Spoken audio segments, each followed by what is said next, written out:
Tipp des Tages. Was die Hand zeichnen kann, kann die Hand auch schmieden. Dieses Zitat kommt von meinem Lehrmeister Alfred Bullermann. Damit ist gemeint, ihr müsst eure Ideen einfangen. Besorgt euch so ein Buch, so ein kleines Notizbuch. Passt immer ein Stift rein, ein Bleistift.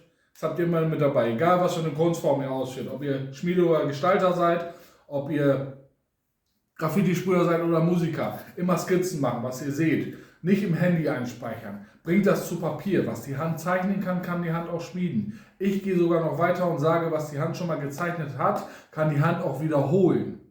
Weil Muskelerinnerung. Ihr habt das schon mal gemacht, ihr habt es schon mal gebaut, wenn auch nur auf Papier. Dann könnt ihr es trotzdem in einem anderen Medium wie Stahl oder sonst etwas wiederholen. Merkt euch das. Schönen Tag noch.